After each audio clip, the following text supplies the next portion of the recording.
komin hérna á opinn fund borgarstjóra hér í Tjarnarsal Ráðhússins, bæði þið sem eru hérna mætt í sal og líka þið sem eru með okkur í streymi.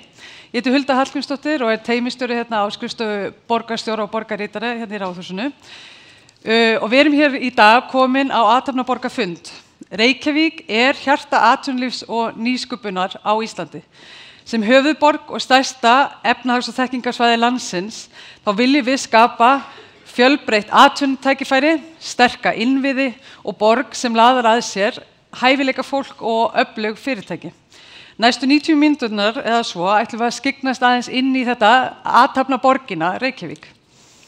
Við heyrum hvernig menning, vísindi og nýsköpun skapa störf og verðmæti, hvernig atvinnusvæðin okkar þróast, hús fá ný hlutverk og tækifæri verða til og förum inn í hverfin og skoðum verslun og þjónustu í nærumhverfinu. Það er stútfull dagskrá og hver einasta sekúnda verður nýtt hér í dag og því er ekki seinna vænna að bjóða borgarstjóra okkar Heiðu Björgu Hilmisdóttur, velkomna á svið. Gjörðu svo vel, Heiða.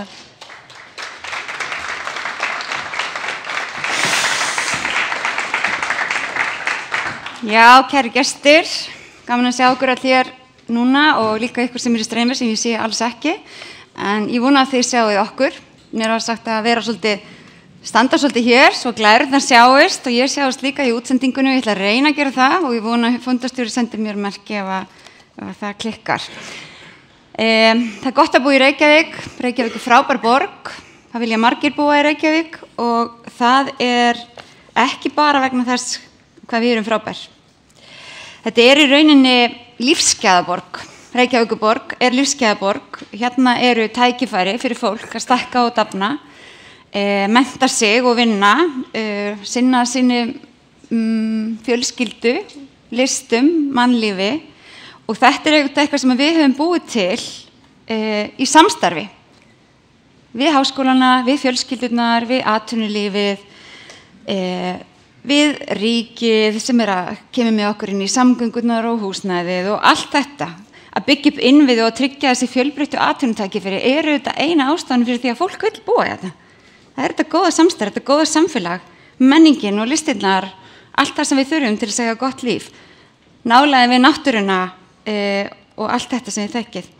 Og við erum alltaf að horfa á innviði eins og húsnæði, samgöngur og orku og við gerum það auðvitað mjög mikið á þessum fundum en við erum líka alltaf að horfa á svona mjúku innviðana eins og oft talað sem eru auðvitað menntunin, velferðin, menningin, þjónustan, nýsköpunin, regluverki í kringum það og allt það sem að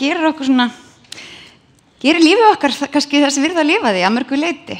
Styður við okkar heilbrigði og andlegu vellíðan og gerir borgina lífvænlega og þetta höfum við séð. Ef við horfum á þetta þá sjáum við það að íbúðum hefur fjölgað mjög hratt á höfuðborgarsvæðinu. Það er vegna þess að okkur að takast vel saman.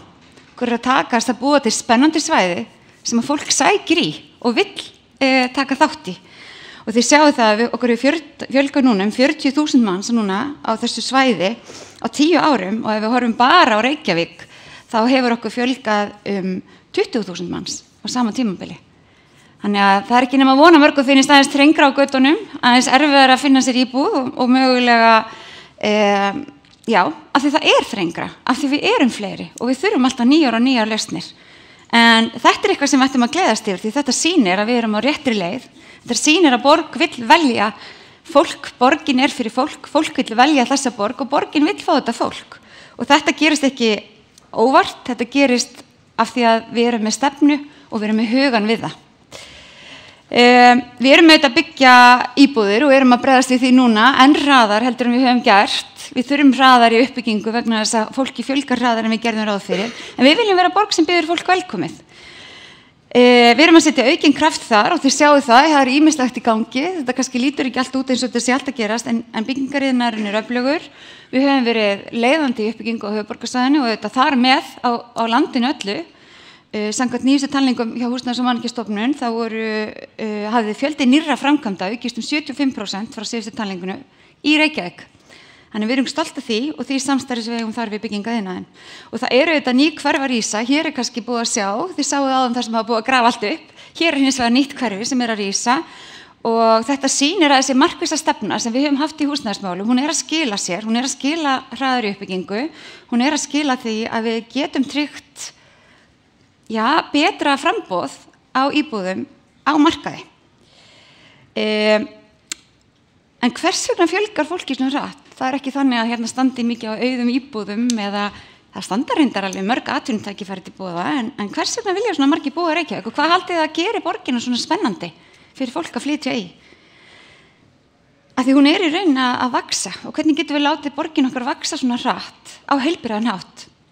Það eru ekki margar borgir að vaksa svona hratt. Ég þreytist í raun ekki á að segja það, þegar við höfum verið að bera þetta saman við aðrar höfuðborgir á Norðurlöndunum, aðrar höfuðborgir. Það ekki margar borgir að vaksa svona hratt og það eru þetta ákveðnir vaxtarverkir eins og þegar maður unglingur. Minni eftir því þegar maður var að stækka hratt og fekk svona beinverki og allt þetta. Þetta alveg, við finnum alveg fyrir þessu.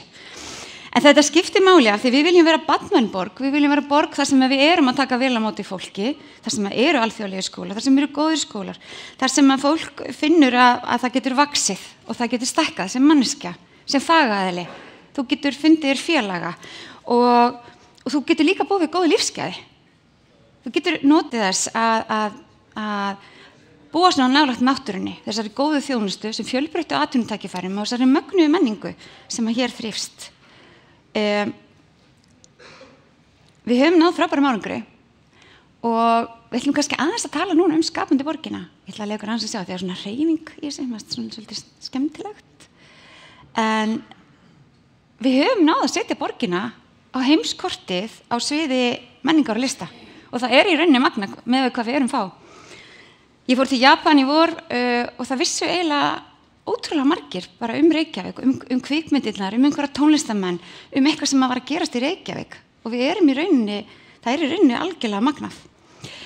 Og við munum auðvitað heyra á eftir aðeins meira eins og hörpu áhrifin sem ég veit að Svanhildur mun segja okkur frá og við erum stolt af því auðvitað við komum að rekstri hörpunnar með beinum hætti Reykjavíkurborg af því að okkur finnst mikilvægt að hér sé sterkt og stórt menningarhús en við erum líka að styrkja menningu og listir þannig að börn geti lært og börn geti stunda menningu og listir að þau njóti þess, þau geti farið á söfnum, þau geti farið í Perlunum, þau geti farið út allt og við erum líka að styrkja alls konar skapandi staði eins og Kling og Bang og Nýlistasafnið og Borgarbókasafnið og Borgarleikhúsið og borgar alls konar vegna þess að þetta skiptir okkur máli og þetta gerir okkar borg betri. Hérna séu Tjarnarbíó, við getum nefnt Bíóparadís, við getum nefnt dansverkstæði, við getum nefnt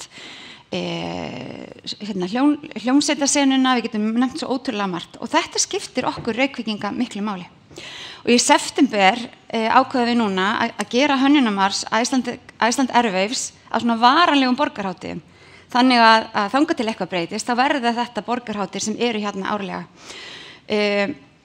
Það eru hinsegin dagar líka, Iceland Noir og Myrkin músíkdagar og Reykjavík Dansfestival. Þetta eru líka hátíðir sem við ætlum að hafa árlega næstu 2 árin í það minnsta og meta síðan aftur. Síðan eru við auðvitað með okkar stóri hátíðir, okkar hátíðir borgarinnar sem eru barnamenningarhátíð, við erum með vetrarhátíð, við erum með menningarnótt og við erum með alls konar sem ég veit að þið mörg þekkið.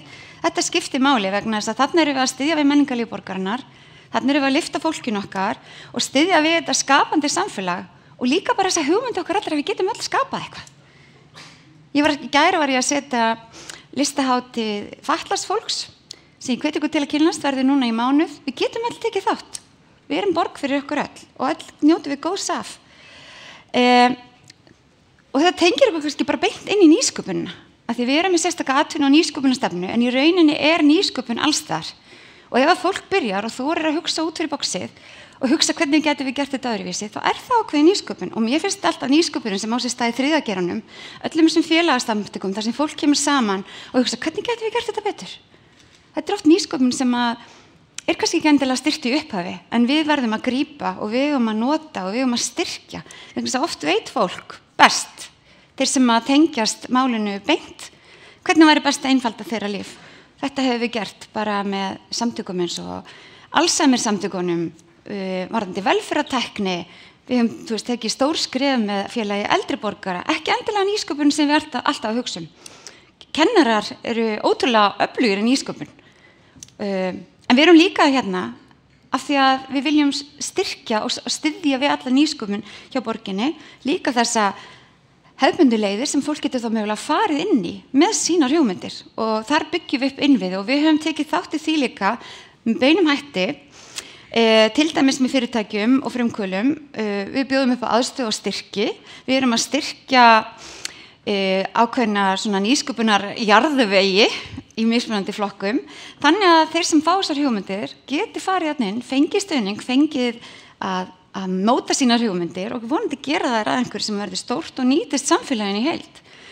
Og þetta auðvitað bara fullt af flottum verkefnum sem að þið þekkið, við erum með snjallræði, þetta nýsköpunarhraðall, þetta í samstarfi við háskólana, frábært verkefni, eins gullleggið, þarna Hringiða og Klak og Icelandic Startups það, þarna höfum við líka fylgst með, við erum með FabLab í samstarfi við Reykjavík, við Fjölbrautaskólann í Breiðholti.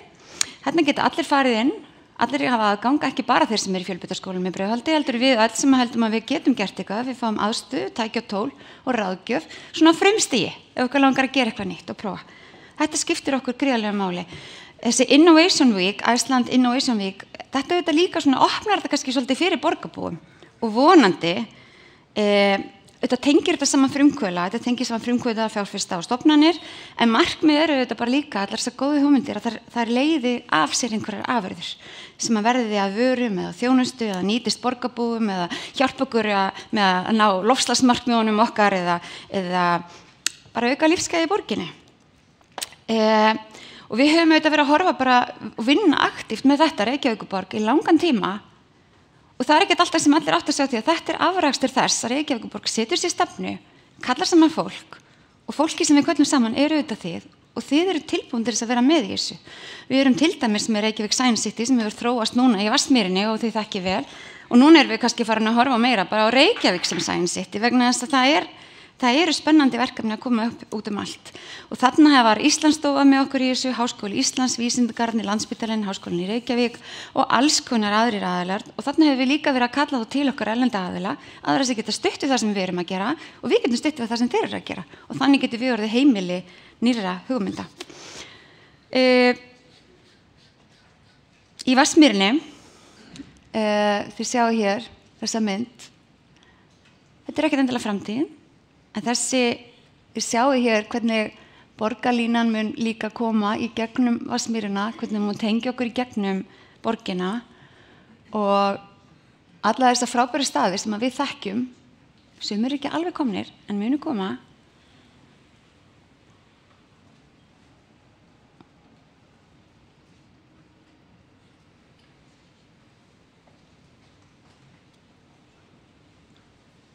Sjáu þetta? Þetta ekki að.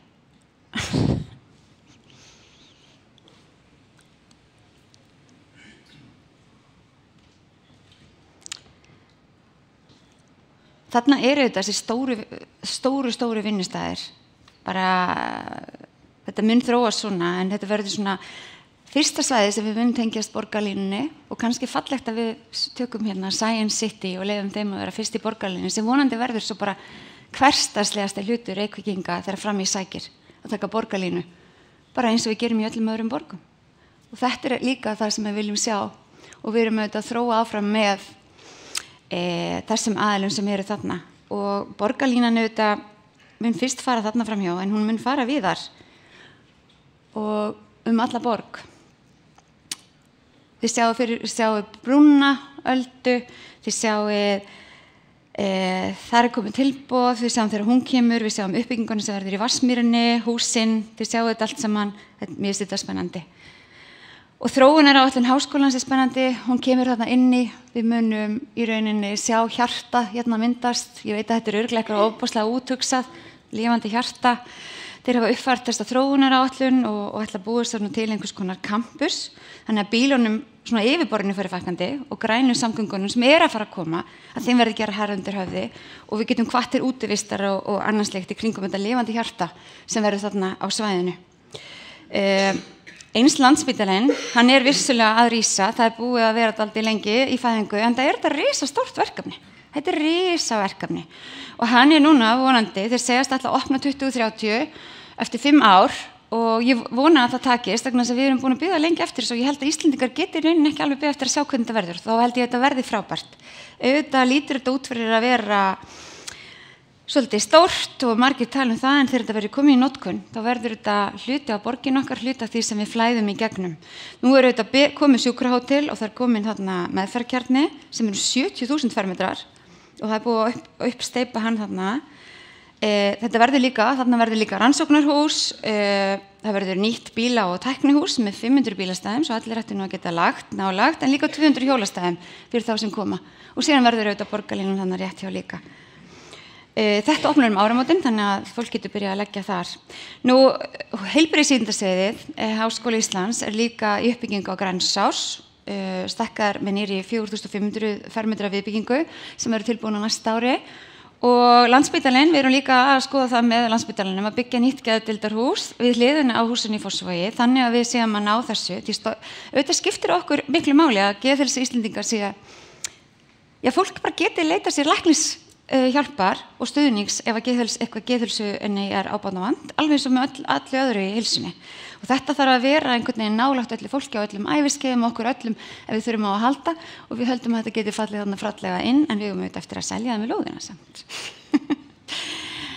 Frumann, nýtt líftæknisetur þar sem að Alvotek, Aztec og Háskóli Íslands eiga í samstarfi við efla kynslóð við lífvísinda frumkvöðla og ég held að það sé bara best að þau fá að segja frá því sjálf en ekki ég.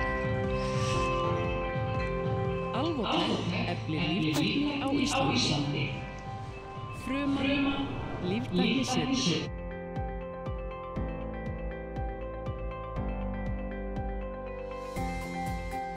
Frumann líftæknisetur þar sem háskólasamfélagið, frumkvöðlar og atvinnulífið sameina krafta sína til að styðja við framþróun á líftækni á Íslandi.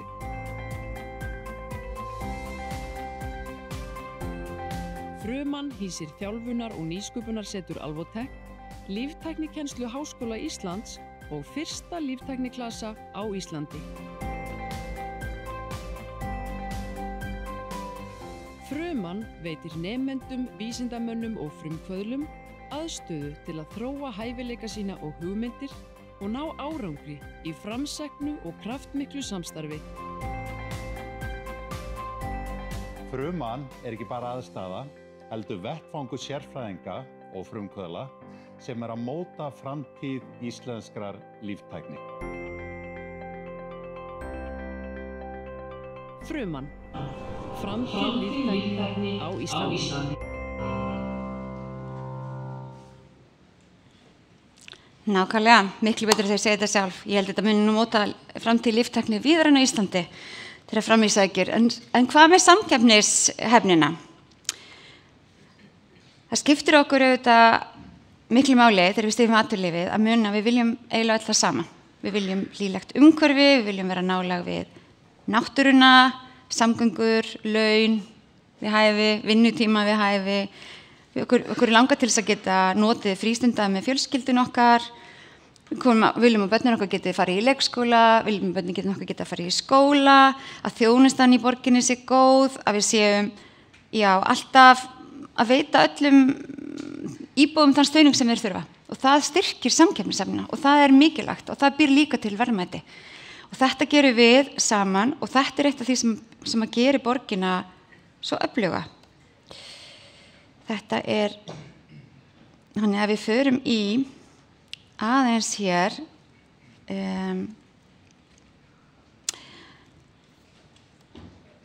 atvinnulífið, atvinnusvæðin og skoða þessi stóru atvinnusvæði sem við erum að byggja upp til þess að fólki kominga, til þess að atvinnulífið byggist upp á sama tíma og við ákveðum í rauninni að búa okkur til vídeó þannig að þið getið séð þau atvinnusvæði sem við erum núna að þróa. Reykjavík iðar af lífi. Hér þrífst skapandi atvinnulíf innan magnaða náttúru. Hér verða verðmætin til. Í Vatnsmýri vísindaþorpið Reykjavík Science City, þar sem hugvit og skapandi hugsun ráða ríkjum. Hér fara fram rannsóknir á heimsmælikvarða. Í vinalegri miðborg njóta bæði íbúar og ferðamenn lífsins. Á Grandanum gróska í listsköpun og frumkvöðlastarfsemi á gamalgrónum fiskislóðum. Borgin stækkar og íbúum fjölgar hratt. Þjónusta færist nær borgarbúum í nýjum hverfum. Í Gufunesi nú þorp skapandi greina. Höfðin byggist upp, þar verður nýtt menningarhús og tengingar til allra átta. Keldur verða vistvænt og grænt hverfi, vel tengt með borgarlínu strax frá fyrsta degi. Í Reykjavík þrífst iðnaður víða. Á Esjumelum hafa mörg fyrirtæki fest rætur. Á Álfsnesi verður hringrásargarður þar sem auðlindir fá nýjan farveg. Á Hólmsheiði fá græn fyrirtæki rými til athafna. Á Hellisheiði verður áfram spennandi nýsköpun í jarðhitagarðinum. Sjálfbar atvinnuþróun í takt við framtíðarstefnu Reykjavíkur. Þið sjáu það er margt að gerast og ef ég renni hratt yfir þetta þá kannski endurtaka það sem komur í vídeóinu, þá eru þetta Esjumelarnir. Þetta er þetta hefðbundna atvinnusvæði sem við höfum verið að byggja upp og þar eru lóðir til sölu og við getum í rauninni stækkað í báðar áttir. Álfsnesið, ég heyrði það er verið að leggja línurnar fyrir hringrásar iðngar. Við tókum saman flotta skýrslu daginn sem við erum að deila með öðrum sveitarfélögum á höfuðborgarsvæðinu hringrásar hagkerfið og hvernig við getum elt það, hvernig við getum nýtt verðmæti betur í takt við loftslagsmarkmið Reykjavíkur og þetta Íslands, verðmæti sem annars mögulega færi forgörðum. Sundabrautin, ein forsenda uppbyggingar í Álfsnesi þetta Sundabraut og við höfum verið að skoða það hvernig hún muni tengjast Álfsnesinu, tengja borgarhlutana, Kjalarnesi og miðbæinn betur saman og við sjáum mörg tækifæri í því og höfnina, helstu samgönguæðar, við munum tengjast betur saman. Nú í deiliskipulagi fyrir nýtt athafnasvæði á Hólmsheiði, að því ég veit að hefur verið mikill áhuga á Hólmsheiði sem er skiljanlegt, það er nýtt deiliskipulag núna og þar er möguleiki á að fjölga örlítið lóðum en auðvitað eru þarna ströngustu vatnsverndarskilyrði og við munum ekki neitt kvika frá þeim. Nú upp á Hellisheiði, það voru stórtíðindi þar í sumar þegar loftreinsstöðin Steingerður var opnuð og hún fangar næstum því alla losun koltvísýrings og brennisteinsvetnis frá Hellisheiðarvirkjun sem auðvitað gleður okkur borgarbúa en líka er bara frábært verkefni og sýnir að það skiptir megingamáli að rafmagnið okkar og heita vatnið kemur frá Hellisheiði en núna er þetta næstu því án kolefnisspors og það eru ekki margar borgir sem geta státað því. Glóð, þetta er fyrirhuguð miðstöð nýsköpunar, jarðhitagarður á Hellisheiði, stendur til að byggja hann og þarna verður svona ný miðstöð fyrir þessa orkutengdu nýsköpun, tengslamyndun, samstarf og þekkingarmiðlun. Það er ótrúlega margt spennandi að gerast á Hellisheiði en jarðhitagarðurinn hefur auðvitað lengi verið til fyrirmyndar og við ætlum að sjá eitt svona stutt myndband einmitt það.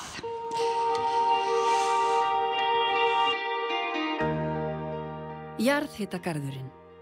Heitur reitur til nýsköpunar. Á rúmlega 100 hektara svæði við Hellisheiðarvirkjun stendur jarðhitagarður Orku náttúrunnar. Í þessum græna iðngarði höfum við byggt upp samfélag framsækinna fyrirtækja sem skilja mikilvægi hringrásarhugsunar. Hér nýta þessi fyrirtæki auðlindir svæðisins á ábyrgan og ábatasaman hátt. Og uppbyggingin er enn í fullum gangi. Í jarðhitagarðinum er að finna stöðugan straum endurnýjanlegra auðlinda. Þar á meðal rafmagn, jarðhitavatn, jarðhitagufu og heitt og kalt vatn, auk gastegunda eins og koltvísýring. Jarðvarminn sem notaður er í kjarnastarfsemi Orku náttúrunnar er í eðli sínu endurnýjanleg auðlind. Við orkuvinnsluna er jarðhitavatn nýtt til framleiðslu á bæði rafmagni og heitu vatni en að því loknu er vatninu dælt aftur niður í jarðhitageyminn þar sem það hitnar á ný og hægt er að endurnýta það aftur og aftur. Samstarf okkar við fyrirtækin í jarðhitagarðinum felur í sér að unnt verður að fullnýta raforkuna og fjölnýta auðlindastrauma virkjunarinnar. Ábyrg nýting auðlinda er okkur hjartans mál. Fyrirtækin á svæðinu er ekki aðeins beintengt virkjuninni. Þau hafa einnig kost á að tengjast hvert öðru og samnýta þannig auðlindir, innviði og þjónustu öllum til hagsbóta.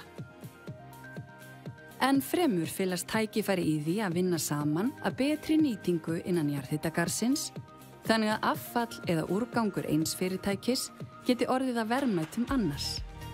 Saman hjálpumst við að finna ný tækifæri til bættrar nýtingar og grípa þau.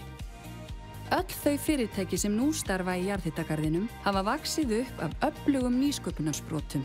Við tökum ungum nýsköpunarfyrirtækjum opnum örmum því við vitum að það eru þeirra lausnir sem munu móta framtíð okkar allra. Taktu þátt í sjálfbærnivegferðinni. Velkomin í jarðhitagarðinn.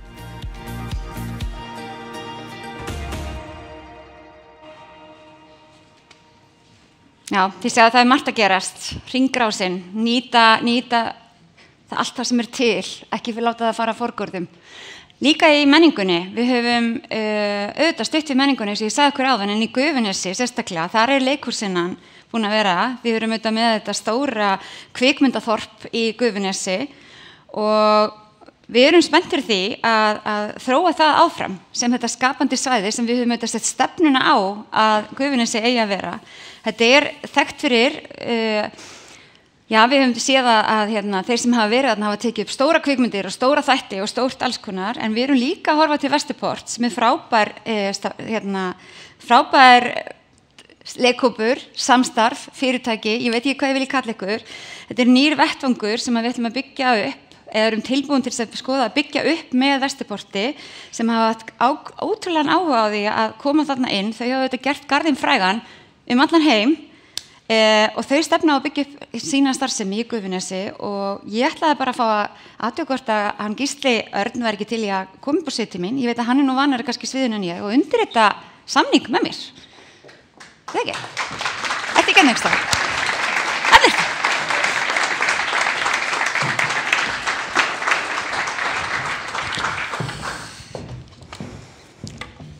Ég held að heyrist ekkert í mér hér, sko. Já.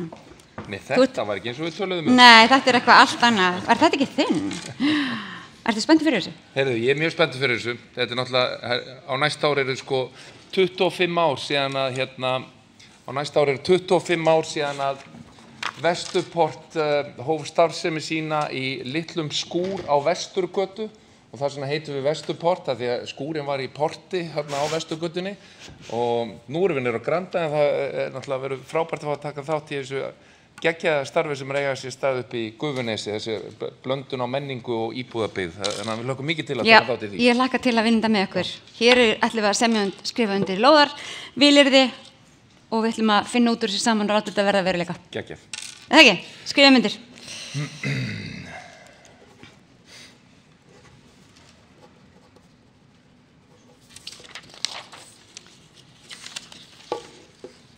Þetta svona fylgiskjöl, það alltaf betra. Já, einmitt. Hafa þau með, sko, það ekki? Setja stafinn okkur á þau, já. Ég alltaf nú vanur, þú þessu, þú ert vanur sviðinu, sko. Já, einmitt. Það undir í þannig, sko. Ég hef nú leikið á marga sem að skrifa svona undir.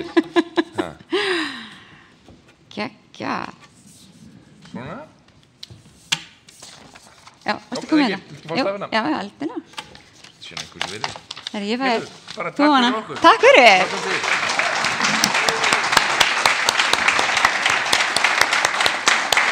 Bara takk fyrir að velja Reykjavík. Takk fyrir. Mic drop. Þetta var svo geggjað. Það ekki? Já, þetta frábært. Það skiptir okkur miklu máli í Reykjavíkurborg að vera heimili svona frábærs listafólks eins og þeirra í Vesturport. En þá ætlum við að skoða Hlemssvæðið. Við höfum verið að byggja þar upp líka og þar eru alls konar. Við erum að búa til svæðir sem vonandi verður heimili margvíslegra uppákoma og leiks og bara svolítið gefandi umhverfi sem var ekki alltaf. Torgið hefur auðvitað verið í mótun, sitt sýnist hverjum og það líka frábært. Það pæli hvað verið leiðilegt okkur finnst öllum það sama fallegt. En við erum auðvitað að reyna líka að mæta mismunandi sjónarmiðum og þetta fallega hús, Norðurpóllinn, mun einmitt koma á Hlemssvæðið og mun njóta sín á þessu torgi.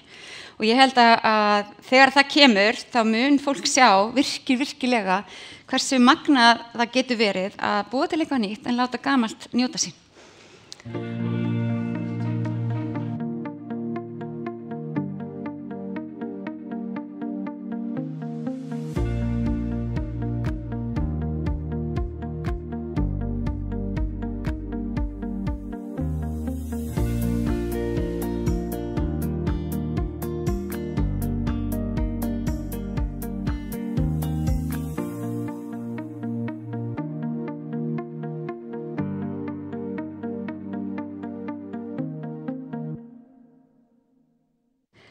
sáum muninn þegar þau eru búin að mála húsið, hvað litur getur líka breytt miklu.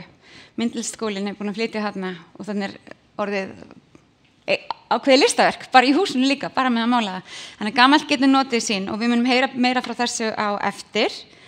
Það eru fleiri hús sem að fá nýtt hlutverk, við vitum ekki alveg, Landsbankahúsið var selt, það verður spennandi að sjá hvað verður í því.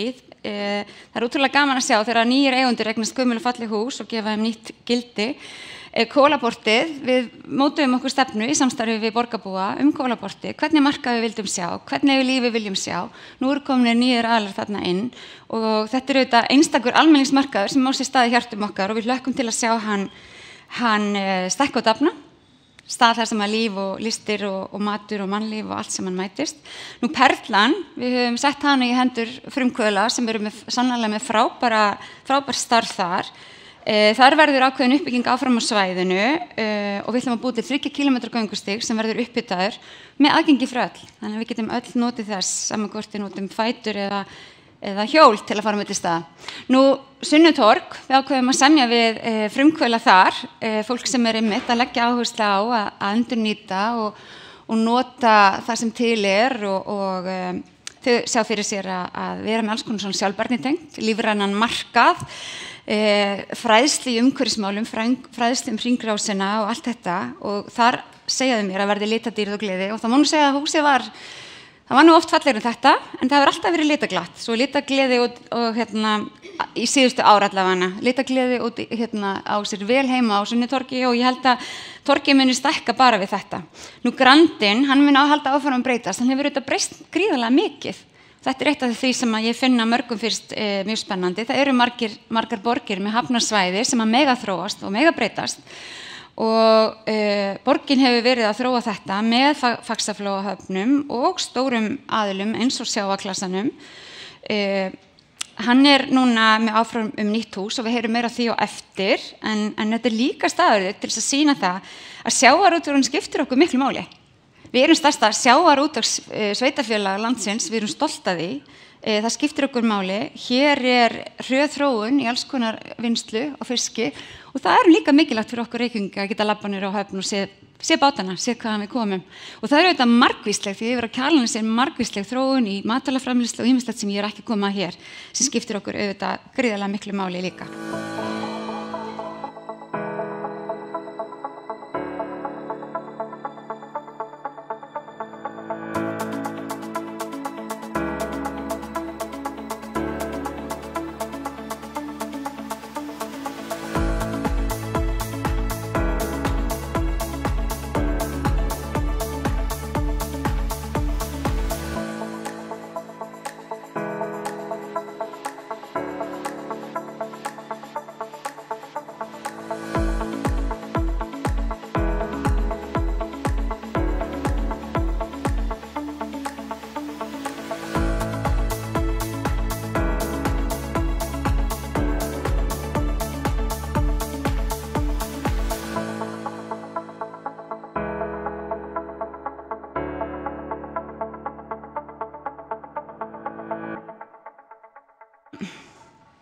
Það er svo gaman að sjá hvernig þetta getur einhvern veginn tengst saman. Hinn hefðbundni sjávarútvegur, listin, menningin, verslanir, listasöfn, skapandi rými.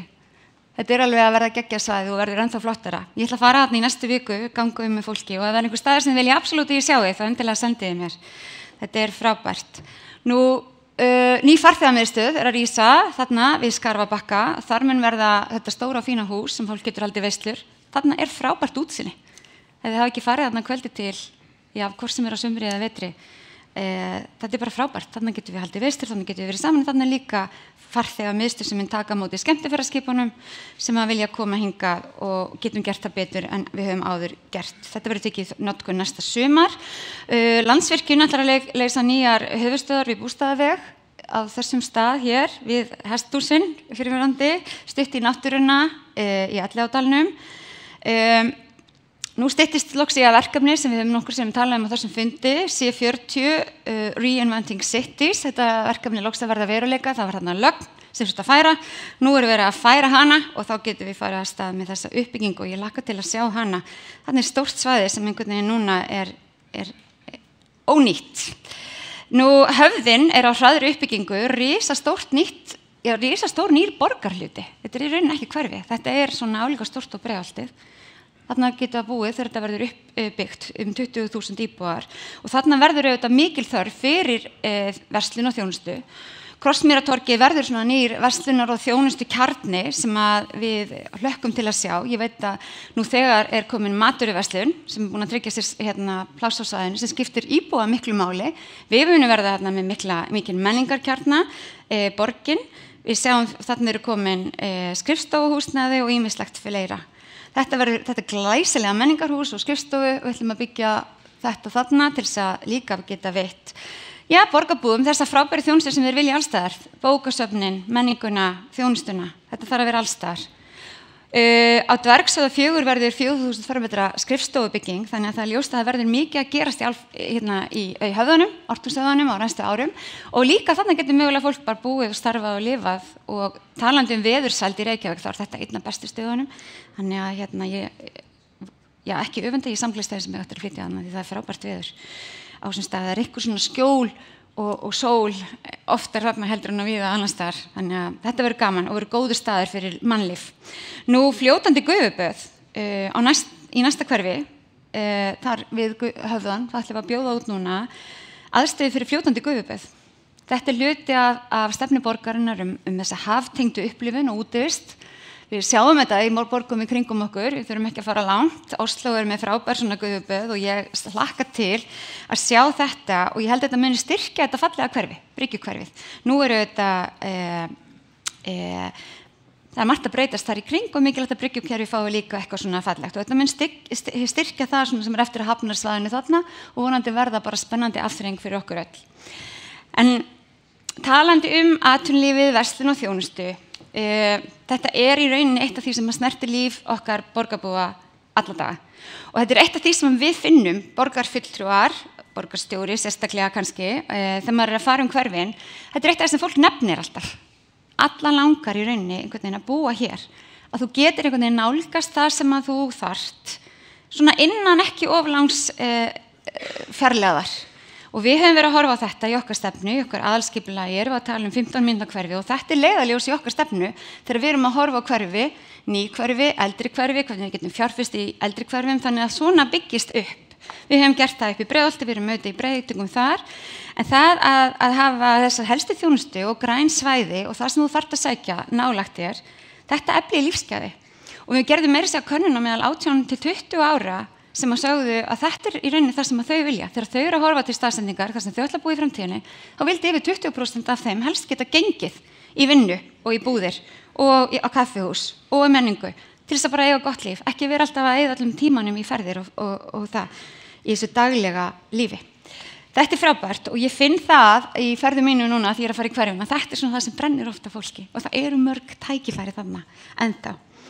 Og við erum að fylgja svolítið með því hvernig fólk eru að upplifa hverfin sín og við ákveðum að spyrja, setja út spurningar og spyrja bara hvað það í hverfunum sem að svona, þér þykir vænt hvað það sem mikilvægt, hvað það sem þér finnst vanta, hvað staðurinn í þínu hverfi þar sem þú hittir fólk, því að núna þetta það stóri hluturinn, við verðum að hittast, við verðum að tala saman, það verið að bombarda okkur alls konar fréttum og upplýsingum út allt sem að gera okkur hrædd við nágrannan. En ef við hittumst og tölum saman þá erum við nú öll fólk. Og við spurðum þetta og fengum bara þó nokkuð mörg svör. Það voru yfir 500 mann sem tóku sér tíma, settust niður og sendu okkur hvað það í mínu hverfi sem skiptir mig máli, hvað myndi ég vilja sjá, hvar hitti ég fólk. Og við sjáum það eru grænusvæðin.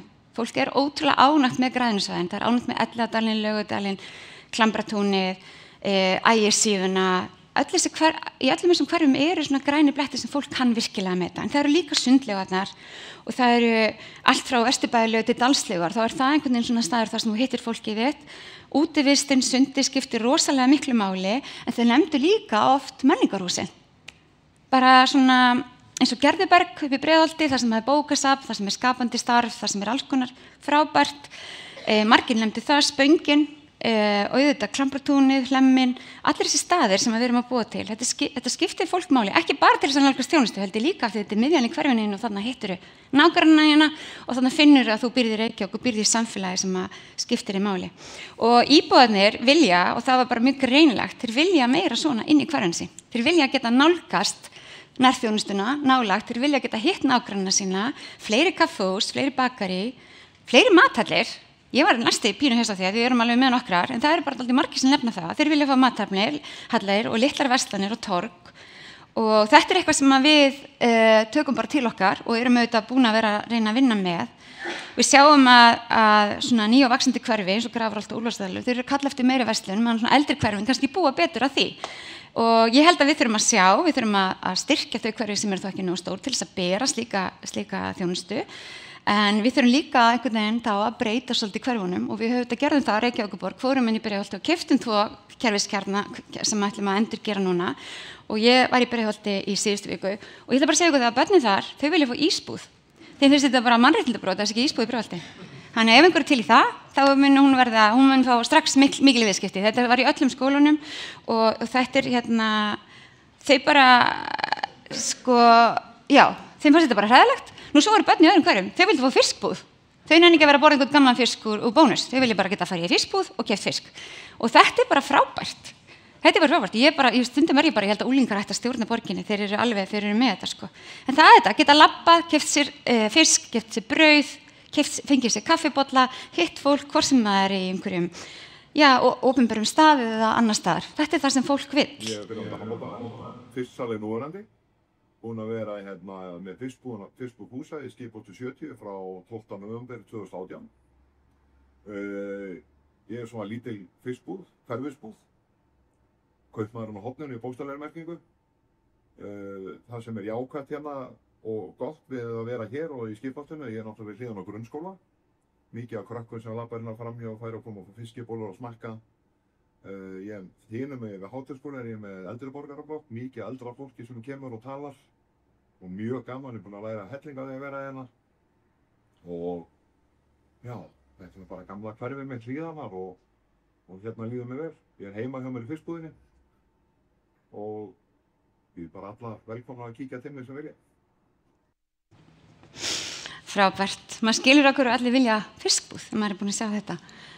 En auðvitað það hluti okkar menningu og getur gengið. En þetta einmitt það sem gerir hverfin svo mikið, gerir okkur svona mannvæna borg. Það að við getum labbað og talað við einhvern og heilsað einhverjum og kannski gert smá góðverk. Alveg bara, það líður okkur betur á þeim sem við hjálpum mögulega. Þetta gefur svona innsýn í að hvað íbúðendur kunna meta og hvað virkar og hvað má mögulega bæta til þess að gera borgin okkar enn mannvænni. Við erum eina af öruggustu borgum Evrópu, heims og við erum stolt af því, en við viljum alltaf gera betur og við viljum að virkilega að við sjáum að það eru ákveðnir hópar sem upplifa ekki tilheyri og ég held að við getum gert betur þar.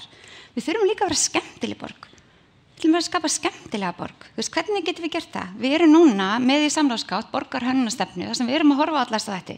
Hvernig getum við tryggt að borgin taki utan alla, okkur öll? Það er líka mikilvægt fyrir mannlífið, það er mikilvægt fyrir atvinnulífið og það er mikilvægt fyrir okkur öll, þannig að enginn. Og ég bara hvet alla til þess að kynna sér hann og senda inn athugasemdir. Af því að við viljum virkilega hanna borg sem er fyrir okkur öll, sem er fyrir atvinnulífið, mannlífið og allt sem skiptir okkur miklu máli.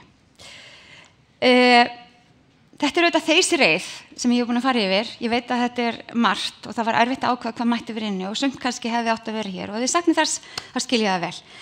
En það er alltaf annar fundur og það eru mörg önnur verkefni hér sem verða kynnt á eftir og dýpra.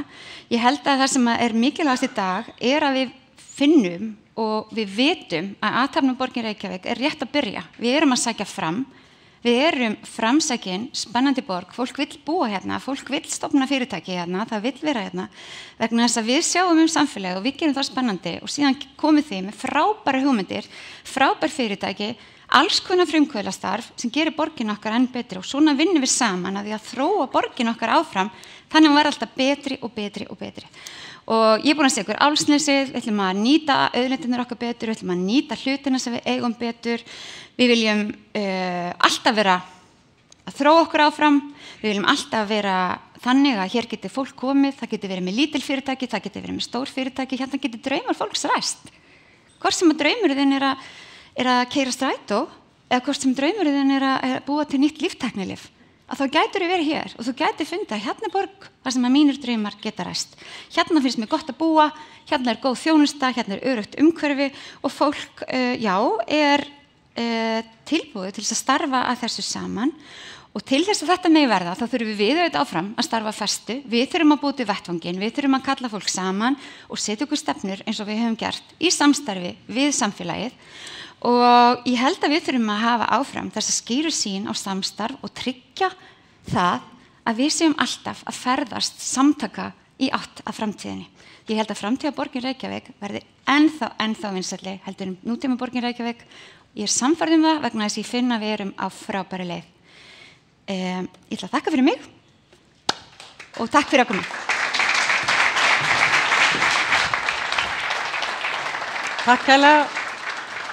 Takk hérlega fyrir þetta, Heiða. Næstan á svið vil ég bjóða Peter Bua Andersen sem eigandi og co-creative director frá Brikk í Danmörku. Hann hefur síðustu 15 ár unnið að því hvernig má hanna og móta staði í samstarfi borga, þróunaraðila og annarra hagaðila. Þannig að þjónusta, viðskipti og daglegt líf myndi sterkan staðranda sem við öll þráum í hverfunum okkar. Dæmum verkefni sem hann hefur komið að eru Nóhavn og Karlsbergbyen í Kaupmannahöfn. Erindi fer fram á ensku en ég vona að þið getið samt öll fyllt því. Gjörðu svo vel. Thank you very much, thank you, Mayor. Where is she?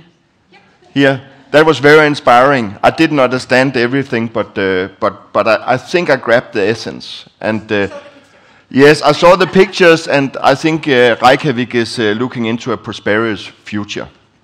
So basically, just to give you a little bit of an understanding of what my work is all about.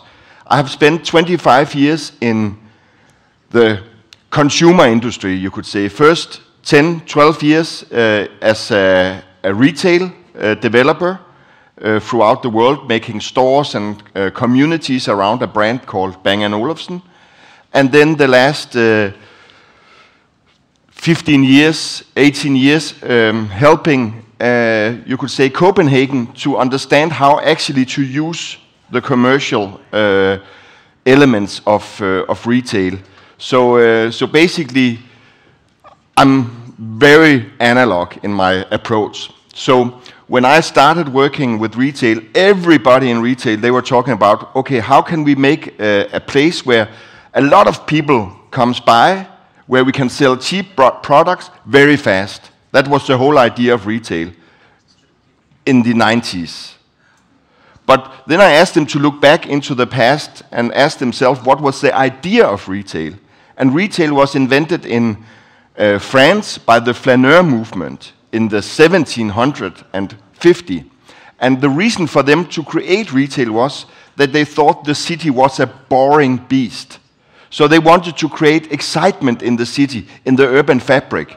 And then they went to the South City and asked the man who made bags on an attic called Louis Vuitton if he would be interested in making a new concept on the street level where he would sew his bag and sell them as an experience. And he said, oh, it sounds very strange, but okay, let's try. And then since then, we have seen a lot of brands actually occupying the streets with their craft, with their artisanal products, with their vision to create communities. So I've been fighting for many years to bring back retail to what it once was.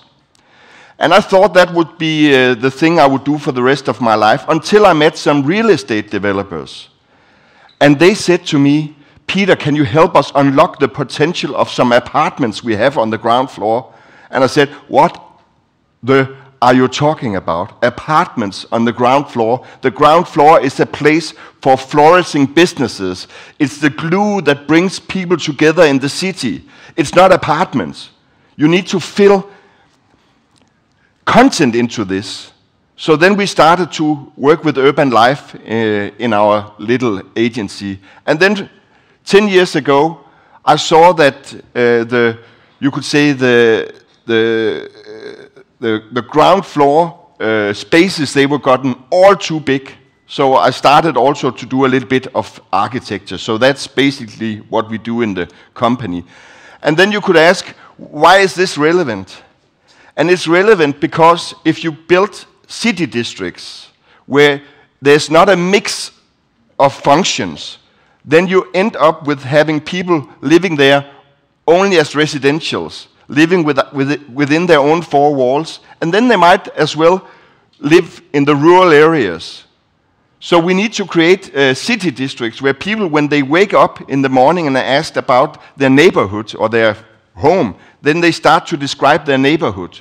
We need to make sure that when people are going outside, the 10-15% we spend outside, that it's actually interesting. And the Q zone, or let's say the way we walk past buildings, is interesting and aspiring, and gives us, let's say, a moment of treasure, a place where we can meet others, peers, where we can go out of our homes, act as if it's an extension of our home, because we also want to live a little bit smaller in the future. So there's a lot of reasons why what we do is actually interesting for developers. And then there's, where it says 30%, there's actually also some money involved in this, because we have analyzed that if you create a neighborhood not only consisting of residential, but a mix, kindergarten, schools, swimming pools. I'm looking forward to visit an Icelandic swimming pool tomorrow.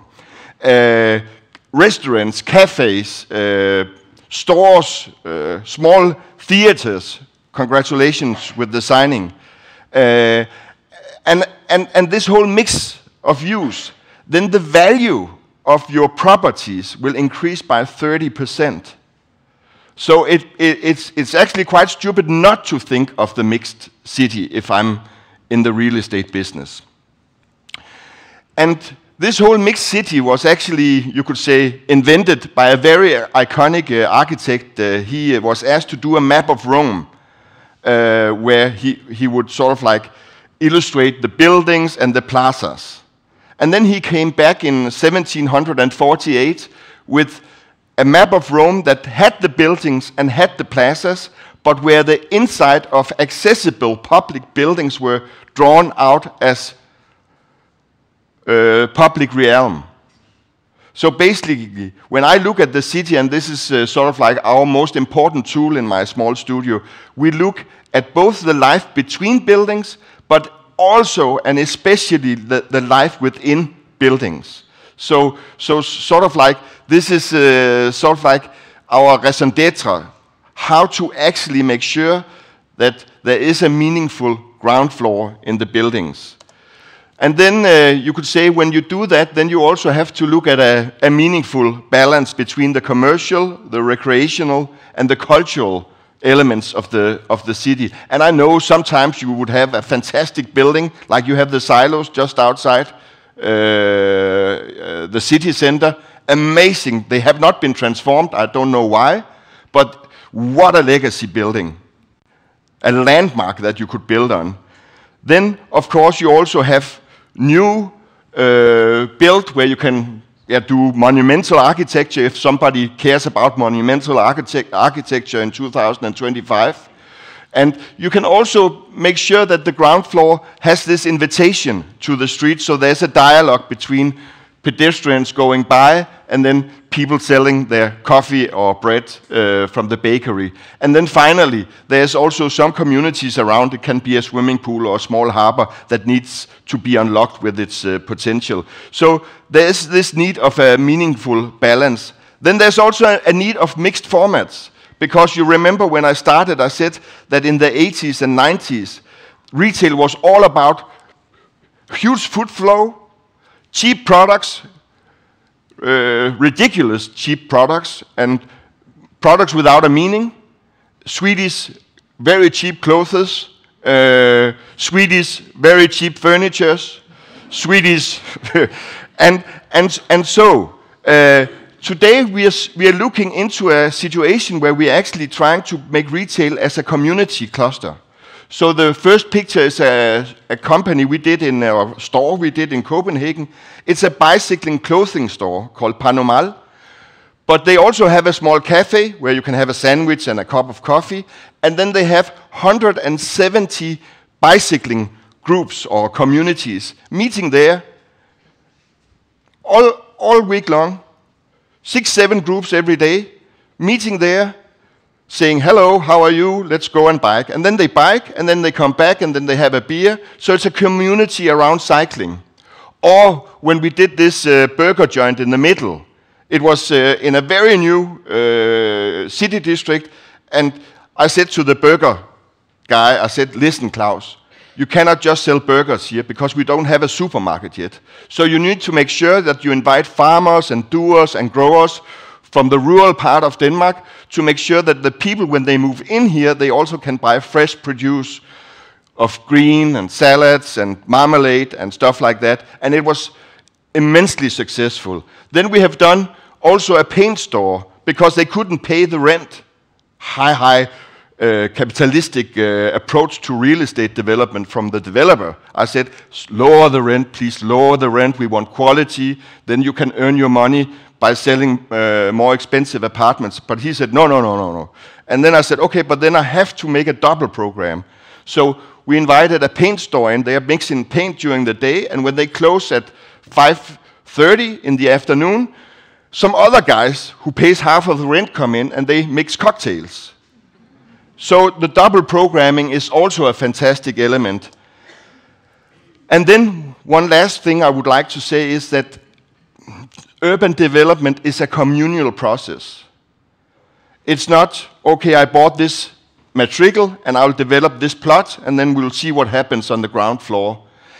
It's the urban planning department from the municipality, together with consultants such as me, together with real estate developers, together with brands and operators, together with banks, it's a communal effort.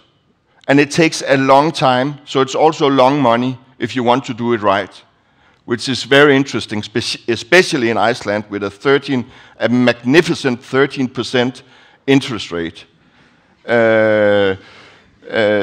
which is rare, I would say. And in the meanwhile, when you're waiting with patience, then make sure to activate the ground floor. This is an example we did with an artist who made sure that it was an empty space, but when you walk by, it was a fantastic experience nonetheless. And then 5 years later, we opened the Ordo, which is a community for a furniture brand. And they sell their furnitures within, but it's also a community house for the local neighborhood. And then they have their offices. And then I asked them, could we also do a small hotel with all your fantastic products on the top? And they said yes. So it's a hybrid format. So there's so many opportunities in retail, you could say, to unlock the potential of the city and make this balanced city. And then I have some dogmas that I would like to introduce. Make sure that you handpick your operators. Don't put a sticker in the window and hope for the best. Make sure that you have a balanced mix of the urban fabric. So there is not a one-sided, you could say, element. Make sure that you are grasping the global trends that are out there, because they are very, very interesting.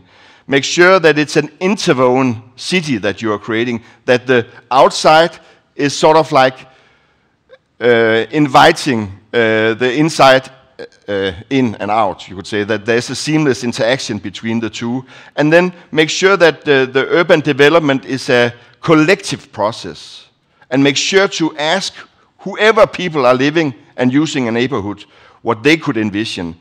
And then make sure that there's a universal design. Make sure that you have signage, pavement, outdoor furniture, lighting, greens, everything in place for, you could say, making sure that you have this holistic experience about the city. Yeah, so I can see you're jumping a little bit, Hilda. I'm done. Thank you.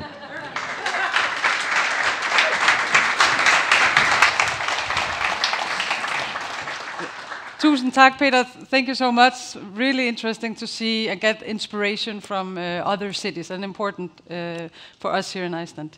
Næstan á svið vil ég bjóða Róbert Aron Magnússon, hann ætlar að koma hérna, við kannski stundum gætum næstu kalla hann miðbæjarrottu, þó hann búi nú ekki hérna held ég, hann hérna mjög mikið, ég held hann eyði næstu öllum tímum sólarhringsins hérna, en hann ætlar að kynna fyrir okkur nýplönu Kolaportið, en við hérna settum Kolaportið í útboðum daginn og köllum eftir hugmyndum almenningsmarkað með svona menningartvisti og Róbert og Kó svöruðu kallinu og hann ætlar að segja okkur betur frá því.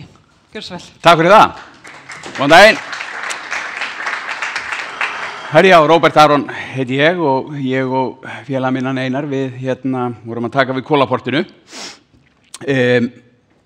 Verkefnið eða ferlið byrjaði, það gerðist mjög snöggt. Það var auglýst 16. júní hver vill taka við Kolaportinu og Einar sendir á mig skilaboð. Það dettur bara einn maður í hug og ég segi tökum þetta, keyrum þetta í gang. Og þetta var auglýsingin sem fór í loftið og við byrjuðum aðeins að kasta saman hugmyndum og svona kannski aðeins okkur, þá erum við svona, hvað var að segja, við saman þá svona höfðaði þetta verkefni vel til okkar, höfum mikla reynslu, ég með alla mína markaði í Götubitahátíðina og í veitingarekstri og Einar hefur verið í Svíþjóð, Stokkólmi og verið þar með Sokolo sem svona fransæsið Serrano og þar rekur hann Stockholm City Food Hall, mathöll í Svíþjóð og þannig að við töldum okkur vera með ágætis reynsli þetta. Við vorum margar hugmyndir og við settum 33 glærur á blað og mér skildist að þetta hafi verið það viðamikið að það var eitthvað vandamála að downloada þessu þegar við vorum að fara yfir umsóknina. Okkar sín hefur dálítið verið, eða okkar sín þegar við fórum að greina þetta, að við viljum að sjálfsögða að nostalgían mæti nútímanum, að Kolaportið svona fáið dálítið tekið utan það og svona aðeins að koma til svona ársins í 2025. En við viljum fókusera dálítið á Íslendingana og fjölskyldufólk. Og svo eru náttúrulega mikið af ferðamönnum þarna, en okkur finnst vanta dálítið meira af þeim sem hafa ekki heimsótt Kolaportið síðan 2009 eða 11 eða 12 og við fundum það þegar við vorum að ræða við fólk í kringum okkur og fleiri og svona sem við hittum á förnum vegi að það voru rosalega margir sem sögðu einmitt þetta og nú í sjálfu sem viljum við líka bara tryggja rekstur Kolaportsins því að við hefum líka fundið það þetta rosalega sterkt brand. Það var enginn sem við hittum eða ég hef hitt sem sagt Kolaportið, þekki það ekki. En við viljum hafa þetta eitthvað fyrir alla sem gleður auga og hjarta og bara hafa þetta líflegt og skemmtilegt og þarna verður loppumarkaður, antík verslanir eða svona antík úrval. Við erum að fara líka í skemmtilegt samstarf með góða hirðinum. Við ætlum að vera með mat þarna og tónlist og viðburði og svo þetta þessi sjálfbærni, skapandi list og menning og svo götulistasafn. Svona næstu skref hjá okkur, við erum að fara að tilkynna hér og nú, þetta verður spennandi, Jólaportið frá 15. nóvember. Við erum í viðræðum við fullt af nýju skemmtilegum söluaðilum, við ætlum í sjálfu sér höldum við öllum þeim sem eru þarna nú þegar, en við erum líka bara að búa til meiri fjölbreytni þannig að við svona getum aukið aðeins, hvað var að segja, vöruúrval og haft svona spennandi aðila þarna inn á milli. Við viljum líka setja upp krakkasvæði sem nú í vinnslu og við þurfum að hafa eitthvað fyrir fjölskyldufólkið. Já, við erum dálítið að reyna að fókusera á þá sem að hanga í Smáralindinni og Kringlunum helgar, að reyna að koma þeim aftur í miðborgina og í Kolaportið. Og síðan erum við svona að fara útbúa nýtt veitingasvæði og svona framkvæmdur á því að þetta hefjast í janúar 2026. Þetta það sem við erum svona að fara að vinna í, þetta Jólaportið og þarna verður úti jólamarkaður inni og þarna verður við með jólahús og jólabása og þetta verður allt skreitt hátt og lágt og þetta eru svona hugmyndir að krakkasvæðinu og útfærslur og annað sem við erum að velta fyrir okkur. Eins og ég segi, við ætlum að byrja þessu 15. nóvember, þarna verða eins og kom fram jólahús og jólabásar og þarna ætlum við líka að vera með jólabar sem að verður þá opinn svona kannski ekki alveg í takti við markaðinn en það kemur í ljós. Þarna verður skemmtilegt úrval af jóladrykkjum og stemmingu. Og við erum að reyna að finna eitt stærsta jólatré sem til á Íslandi. Það er spurning hvort að við getum nappað Oslo-trénu en það kemur í ljós. En þetta allavega, við erum komin í 3,5 meter sem við erum að vinna í.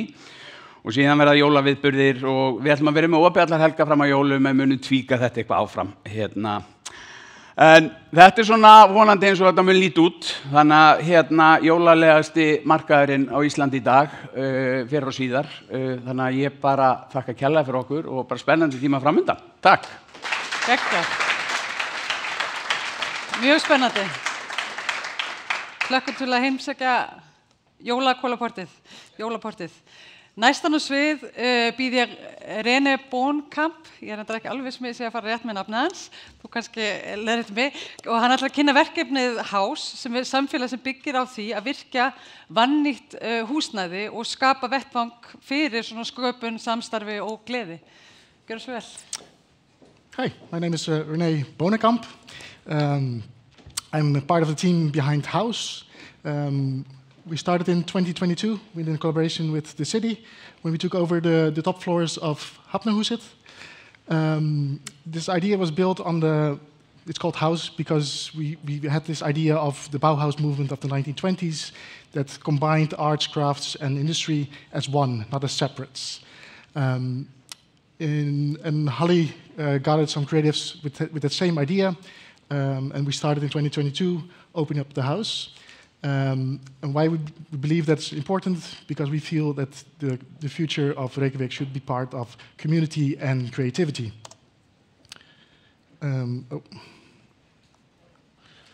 Not just that creative industries can be an economic driver, but it can also create like a mindset of adaptability, of curiosity, of flexibility.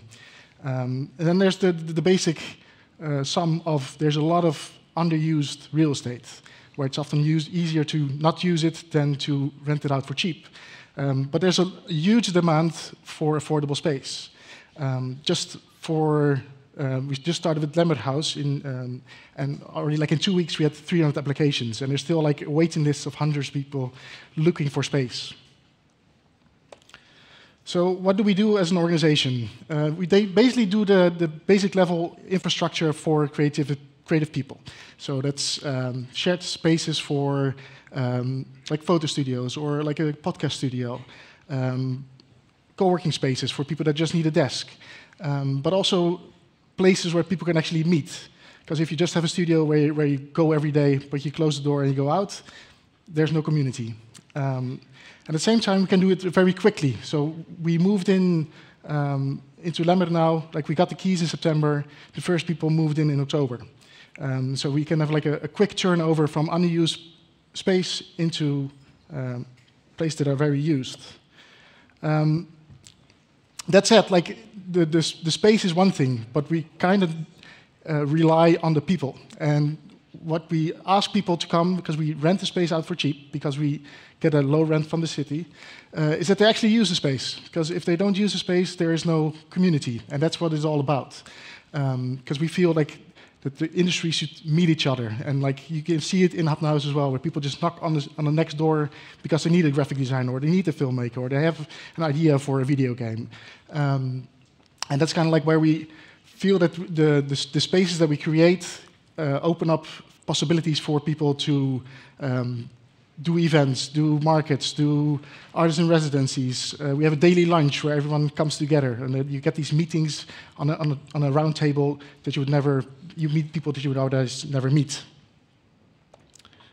So what does this do? So in the 3 years that we exist, a lot of things have happened.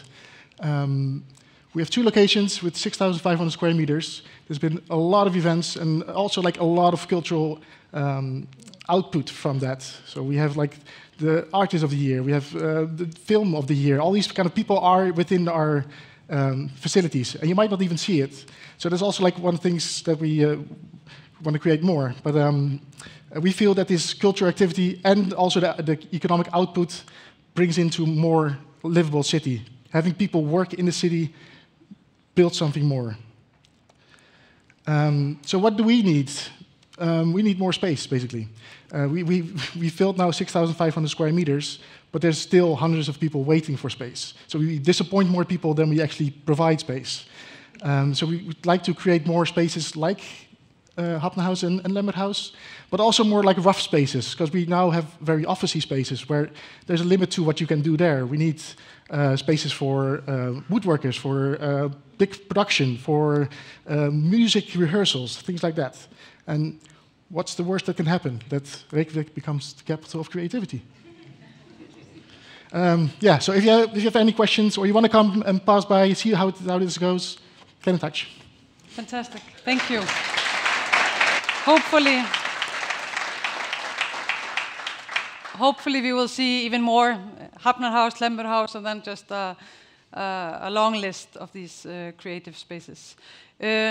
Næst rýnum við í áhrif menningar og innviða á atvinnulíf borgarinnar og ég vil bjóða Svanhildi Konráðsdóttur velkomna á svið. Hún ætlar að tala hörpu áhrifin. Gjörðu svo vel. Góðan daginn öll. Gaman að vera með ykkur í dag. Borgarstjóri, takk fyrir að bjóða mér. Ég ætla að vera með svona örerindi hérna, fara mjög hratt yfir sögu. Ég reyndar ekki mikið að tala menningarlegu áhrifin af hörpu, þótt undarlegt megi virðast. Heldur ég fyrst og fremst að tala efnahagslegu áhrifin. Það það sem á bakvið hörpu áhrifin. Örlítið til að setja hlutina í samhengi, þá eins og borgarstjóri nefndi hér í upphafi, Harpa að hluta til í eigu Reykjavíkurborgar. Við erum í eigu ríkis og Reykjavíkurborgar. Og það sem í rauninni kveikir þessa skýrslu sem ég ætla núna að kynna, svona helstu niðurstöðurnar, í rauninni svo spurning, réttmæta spurning fyrir hönd skattgreiðenda.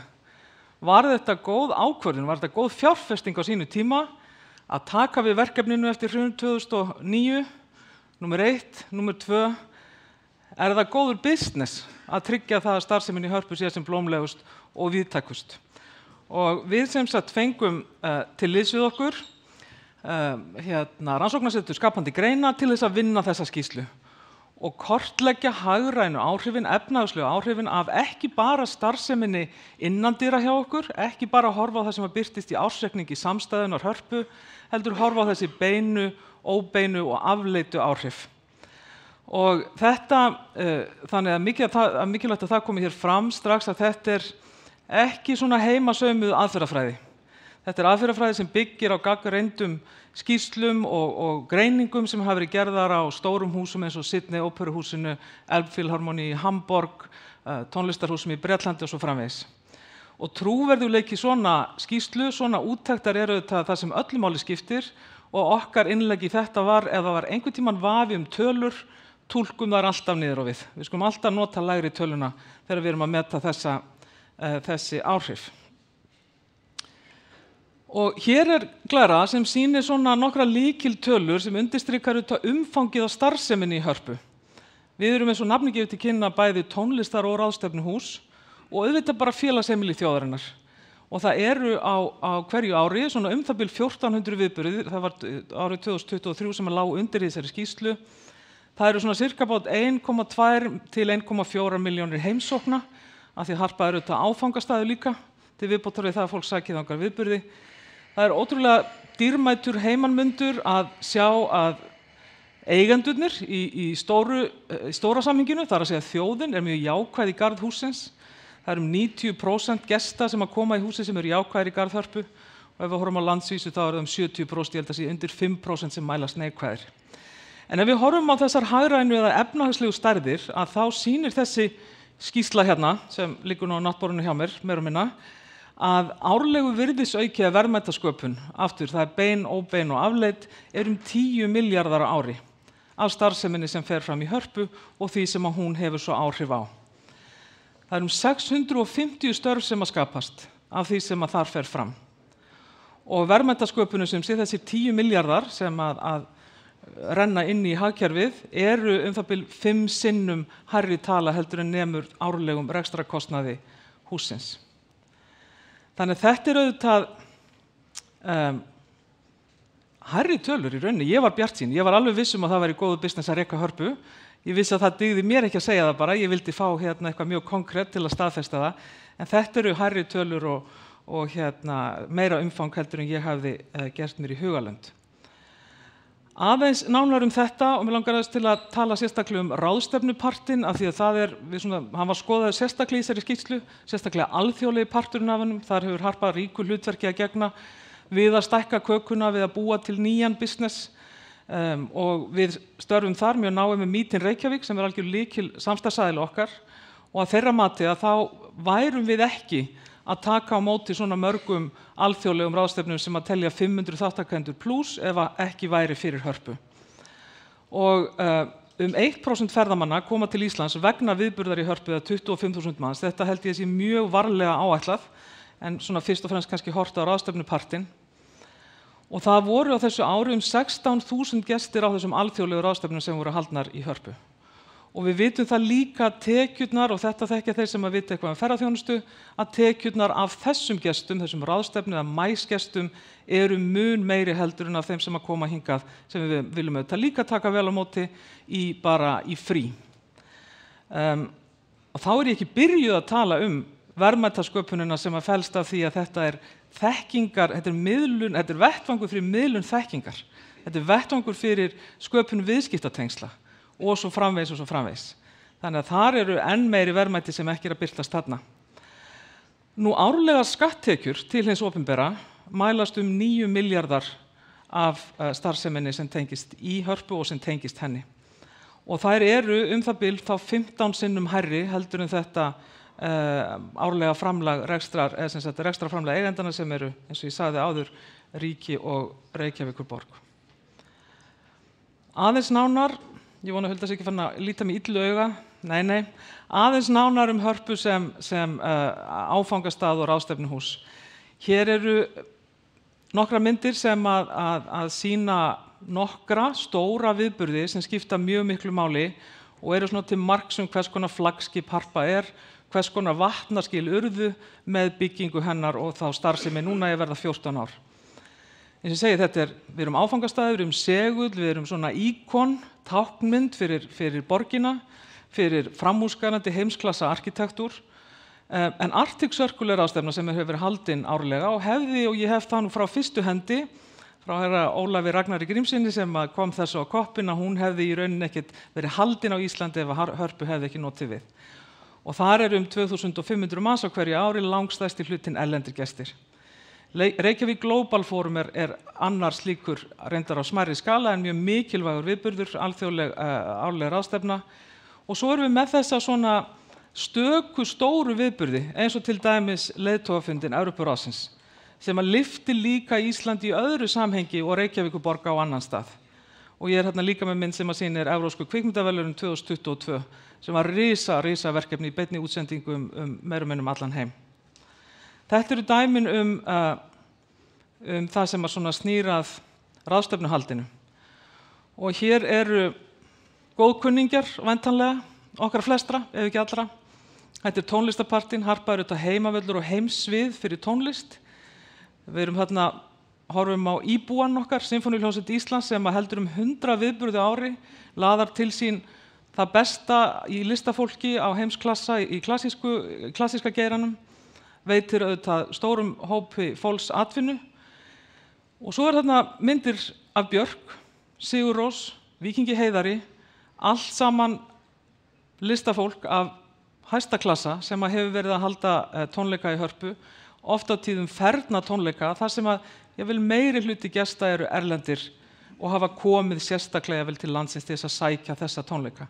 Og þá ég ekki byrjuð að tala eins og ég segi, menningarlega og listræna gildið sem að liggur þarna baki. Aðeins eitt að lokum þarna það sem heitir stendur Wilco. Þetta dæmi erlendan tónleikahaldara sem kemur til Íslands, með 3 tónleika í Eldborg og ekki bara það, heldur flytur gestina með sér. Bara í tengslum við þetta verkefni urðu til 7000 gistinætur í Reykjavík.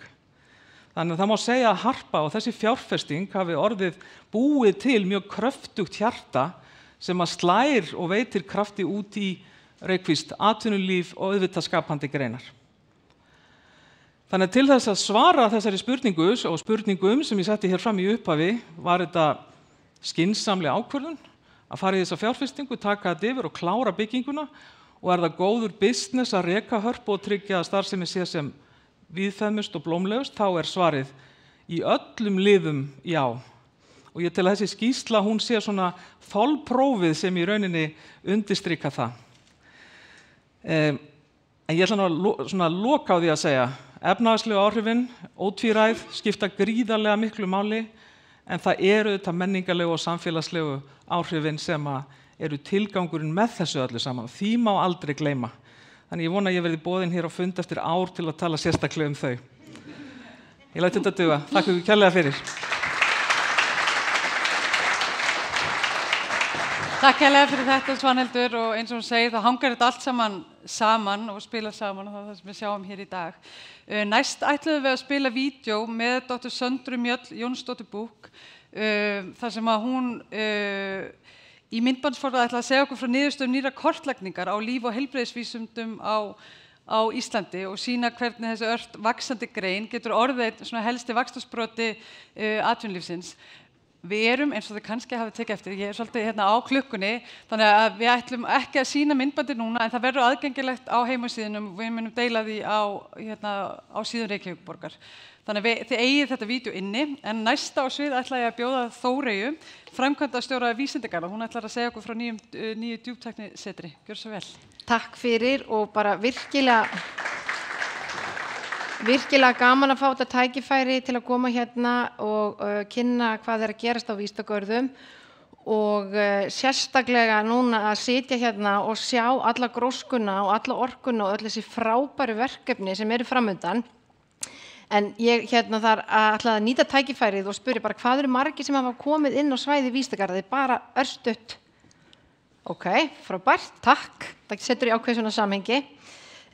Tilgangur Vísindagarða er að búa til landsvæði þar sem háskólar, einstaklingar og fyrirtæki geta komið saman til þess að vinna, læra af öðru, miðla þekkingu og komast í þau tæki og tól sem þarf til þess að breyta hugmyndum í veruleika. Og þetta er svona stef sem við erum að sjá núna í þróun í ákveðnum hverfum, í verkefnum og hefur verið mjög vænlegt til árangurs. En hér sjáum við mynd af fyrsta vísindagarði í heimi. Þetta er Stanford Industrial Park, nú Stanford Research Park.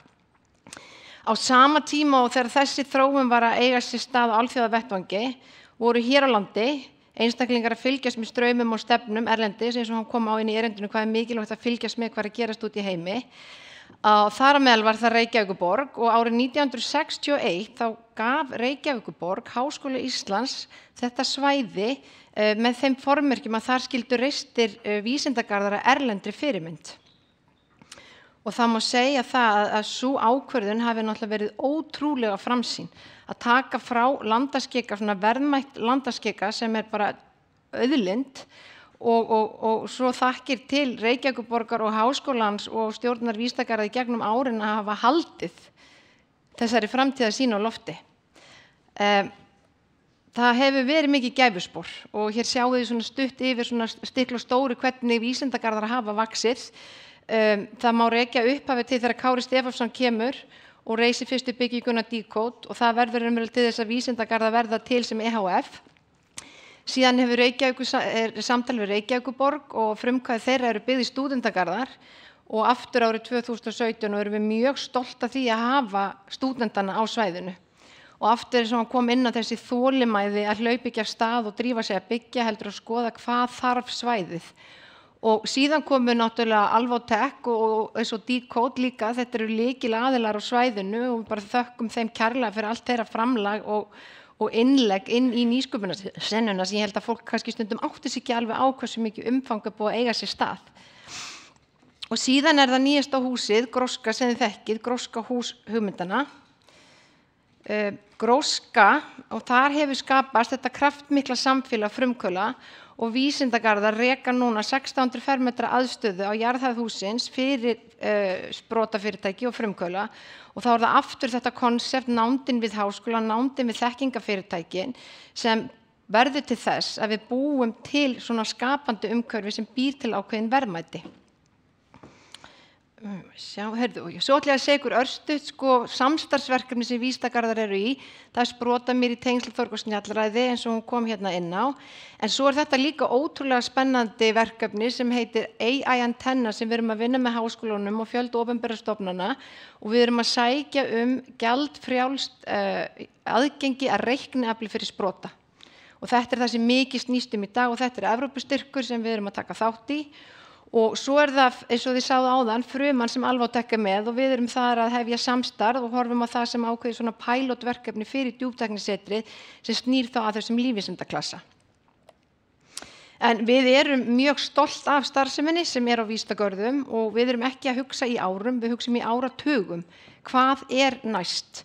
Og það gaman að segja frá því að hérna á Loð Jóð fyrirhugað djúptæknisetur sem ég ætla að segja ykkur örlítið meira frá. En í dag eru vísindagarðar að stíga inn í nýtt tímabil. Við erum með skýra stefnu að efla skapandi greinar, líftækni og tækni og þá eru bara ótrúlega teikn á lofti hvað mikill uppgangur sérstaklega í lífvísindunum og heilbrigðistækninni. En svona með framtíðarlausnirnar þá hugsum við hvernig verður það til og við erum að segja að það setja frábært hugtak til að lýsa þessu fyrirbæri þar sem á sér stað þekking sem mætist, þegar þekking mætist til að búa til lausnir framtíðarinnar sem deep tech og heitir á íslensku djúptækni og þetta hefur valdið svolítið nýtt orð sem við erum bara að þýða yfir en þetta byggir bara tækni sem byggir á grunnrannsóknum háskólana og við munum koma með töluvert betri kynningarefni og útskýringar þegar við rúllum því út á heimasíðunni okkar bara með hvert konsept húsins mun vera. En við höfum verið frá 2021 að vinna að þessari uppbyggingu á djúptæknisetri. Húsið eins og áður kom fram að erlendri mynd, við þurfum bara að líta til DTU, Linköping og svo MIT í Boston. Þessir garðar hafa djúptæknisetur á sínu svæði. Hér eru nokkrar staðreyndir húsið, þetta eru 11.900 fermetrar, þetta verður á 5 hæðum, 1 neðanjarðar og svo verður staðsetningin sunnum við Grósku og upplikið að húsin tali saman þá Gróska og djúptæknisetrið. Húsið verður mjög mikilvægt að það hannað frá grunni með miklum sveigjanleika til að laða sig að framtíðarþörfum.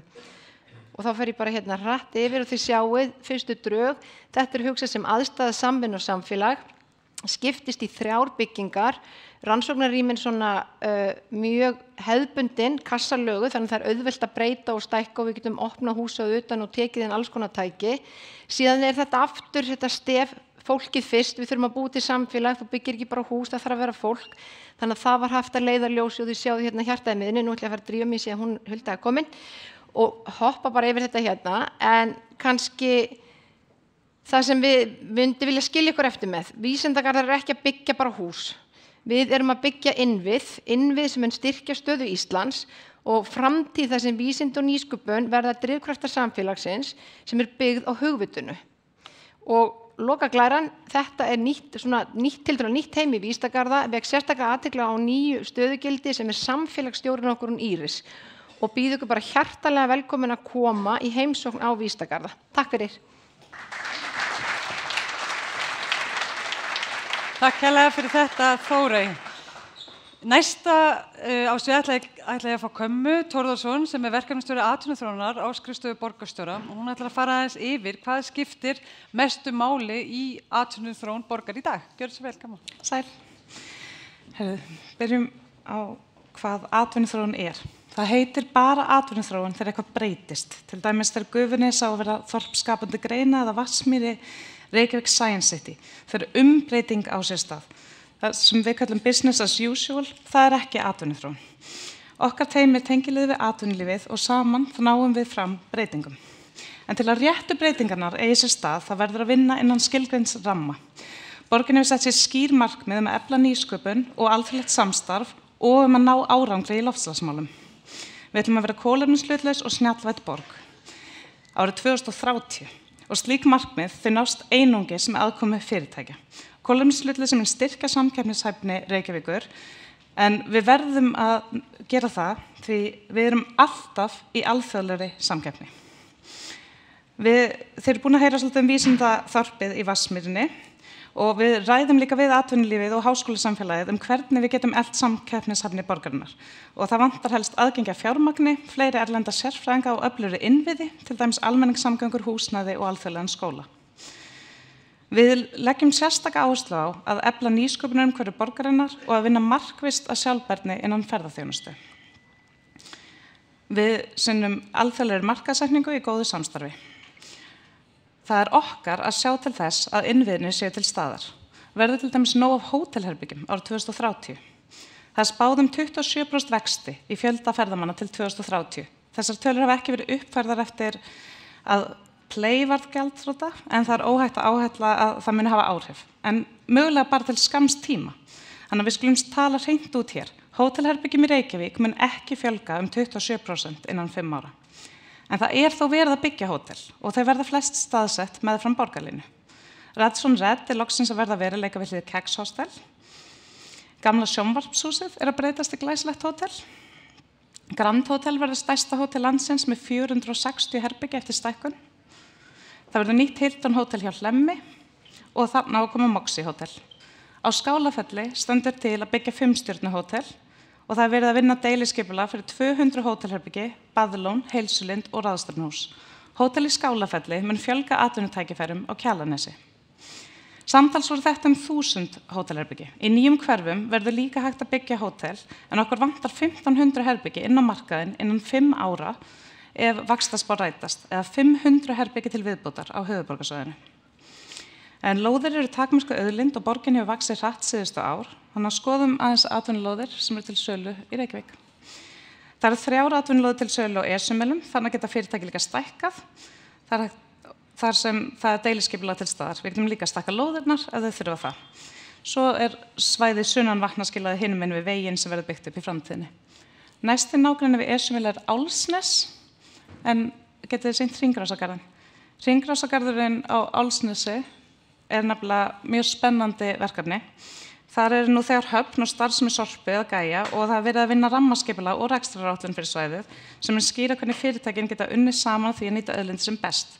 Þannig verður unnið með gróf efni, til dæmis úr byggingariðnaði sem erfitt að koma í farveg, þannig að það verður heilmikil nýsköpun á svæðinu. En á Álfsnesi þá leysum við stórar loftslagsáskoranir. Ég þarf að komast til næstu. Glæru.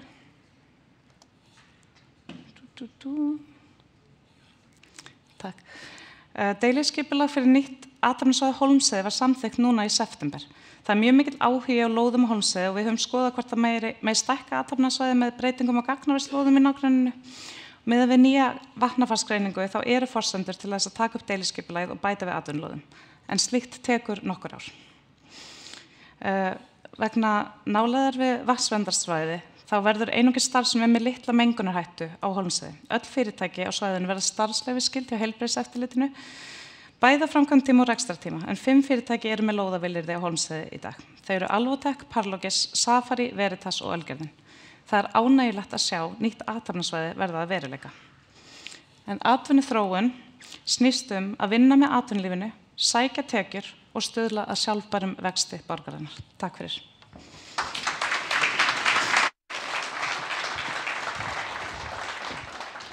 Takk kærlega fyrir þetta, Kamma. Ég veit að þú fluttir þetta hraðar en þú kannski ætlaðir að það tímavörður og geggjaður verkefnastjóri.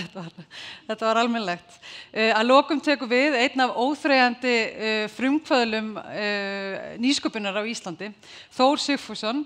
Hann stofnandi og stjórnarformaður Sjávarklassans og ætlar að segja okkur frá nýjum plönum. Gjörðu svo vel, Þór.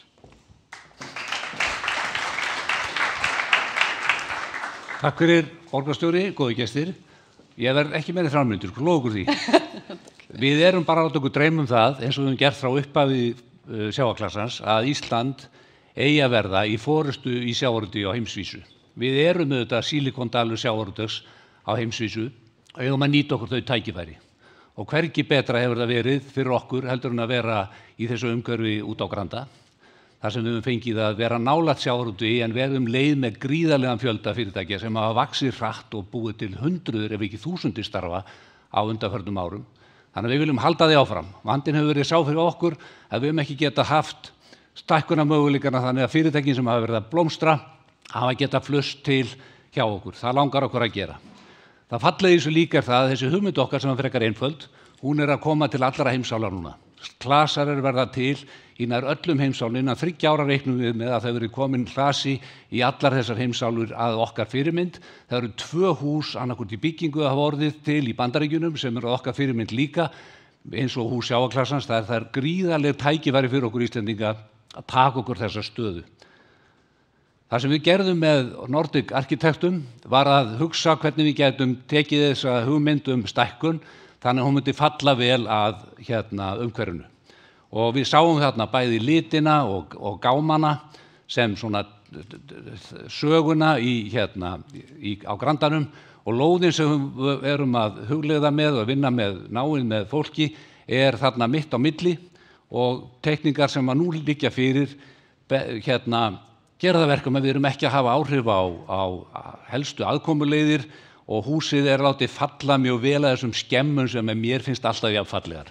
Bæði þessi faxaflóa hafna litur finnst mér að vera fallegri og fallegri og við reynum að gera þetta þannig að þetta falli vel að. Og hugmyndin í rauninni grunninn svo að þarna geti frumkvöðlafyrirtækin komist í stærra húsnæði. 100% húsið gengur út á það að segja við erum með hús hér þar sem verið að sýna fram á. Íslendingar í forystu með nýtingu á sjávarafurðum allan heim. Við nýtjum 50% af fiskinum á meðan að flestar þjóðir nýta 50%.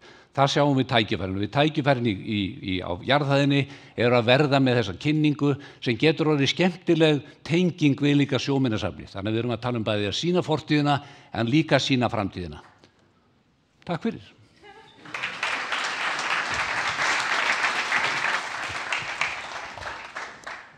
Takk hérlega fyrir þetta, Þór. Þá komum við að lokum hér í dag. Við fórum eilítið yfir tíma en ég vona að það sé í lagi. Við höfum farið víða á þessum stutta tíma sem við höfðum og ég vona að þið farið hérðan bæði vísari og líka smá innblásinn og bara með tilfinninguna að það alveg ótrúlega margt að gerast í borgin okkar og rosalega margt framundan líka. Og þetta með að byggja góð og lífvænlega borg, þetta ekki einfalt verkefni. Okkur gengur vel á rosalega mörgum sviðum og við höfum líka verkefni framundan því borgin aldrei tilbúin. Hún mun halda áfram að þróast og lifa með fólkinu sem býr hérna. Takk hérlega til ykkar sem hafa verið með okkur bæði hér og í streymi. Takk Heiða fyrir þitt innlegg, takk fyrirlesarar sem hafa tekið þátt, takk teymi sem stóð að fundinum, Kamma, Kristinn, Jón Halldór, Erla, Sandra og allir, það voru margir sem komu að fundinum í dag. Ég þakka fyrir mig og bara njótið dagsins. Takk hérlega.